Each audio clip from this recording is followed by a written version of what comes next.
বিভীষিকার বহুতল। এক বহুতল ভেঙে পড়তেই বেরিয়ে পড়েছে গার্ডেন রিচ জুড়ে বেআইনি নির্মাণের সারি। অস্বস্তি এড়াতে পুর কমিশনার ধবল জৈনকে তদন্ত কমিটি গড়তে নির্দেশ দিলেন কলকাতার মেয়র ফিরহাদ হাকিম। মেয়রের নির্দেশে কমিটি তৈরি করলেন পুর কমিশনার। 7 দিনের মধ্যে রিপোর্ট দিতে নির্দেশ কমিটিকে। কমিটির নেতৃত্বে পুরসভার যুগ্ম কমিশনার জ্যোতির্ময় তাঁতি।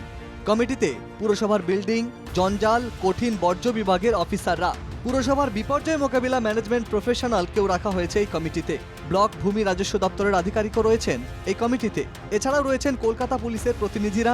নজরে বাড়ি মালিক ও জমির চরিত্র, বিদ্যুৎ সরবরাহ এবং বাড়ি নির্মাণে কি সামগ্রী ব্যবহার করা হয়েছিল খতিয়ে দেখবে কমিটি। অনুমতি ছাড়া কিভাবে নির্মাণ তাও খতিয়ে দেখবে কমিটি। এরকম কত গার্ডেন রিচ মানুষের মৃত্যু ফাঁদ হয়ে আছে আমরা কেউ জানি না।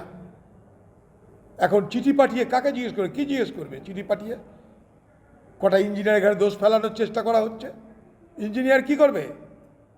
যদি মেয়র বলে ইঞ্জিনিয়ার তুমি এটা করতে হবে, ইঞ্জিনিয়ার কি করবে? গার্ডেন রিচে বহুতল ভেঙে পড়েছিল যে এলাকায়, তার অদূরেই পাহাড়পুর রোডে হেলে পড়া বহুতলে ফের নোটিশ পাঠালো কলকাতা পুরসভা। বাড়ির মালিক রাজকুমার সিংকে নোটিশ দেওয়া হয়েছে। সেই বাড়িটি ভেঙে পড়ার অর্ডার দিয়েছিল কলকাতা পুরসভা 7 জুলাই 2023 সালে। এরপর 8 মাস পেরিয়ে গেছে। তারপর দেখা যাচ্ছে চলতি বছরে 19 মার্চ নোটিশ পাঠানো হয়েছে, যেটা আগে করা উচিত ছিল। এই হেলে পড়া বাড়ির ক্ষতিগ্রস্ত অংশ পরিদর্শনে যাবে কলকাতা পুরসভার অ্যাসিস্ট্যান্ট ইঞ্জিনিয়ার পদমর্যাদার আধিকারিক সহ পুরসভার টিম। আগামী 28শে মার্চ পরিস্থিতি দেখে বহুতল ভাঙতে হবে কিনা সিদ্ধান্ত নেবে পুরসভা। গোটা বিষয়টা ওখানে তো মেয়র গেছেন, মেয়র পুরোটা দেখছেন। মেয়র তথা পুরমন্ত্রী ফিরহাদ হাকিম তিনি গোটা এলাকাটার বিষয়ে আরো যা যা কি অভিযোগ আছে বা যে বাড়িগুলি সম্পর্কে একটু উদ্বেগ আছে গোটাটা ফিরহাদ হাকিম দেখছেন। এই অবস্থায় গার্ডেন রিচে বিবেকানন্দের মূর্তি শুদ্ধিকরণ করল স্থানীয় যুব তৃণমূলের কর্মীরা। রাজ্যের বিরোধী দলনেতা শুভেন্দু অধিকারী শুক্রবার মোমবাতি মিছিল করে বিবেকানন্দের মূর্তিতে মালা পরান। শনিবার সকালেই সেই মূর্তিকে গঙ্গা জল দিয়ে ধুয়ে শুভেন্দুর দেওয়া মালা সরিয়ে নতুন করে মালা পরানো হয়।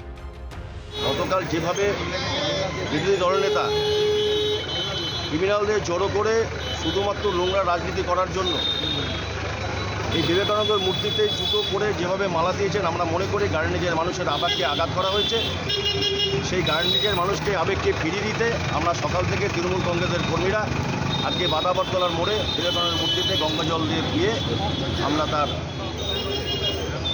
শুদ্ধিকরণ করছি। এক বহুতল বিপর্যয় প্রশ্ন তুলেছে অনেক। গার্ডেন রিচ কি বেআইনি নির্মাণের আঁতুড়ঘর? রক্তিমা দাসের রিপোর্ট, এনকেটিভি বাংলা।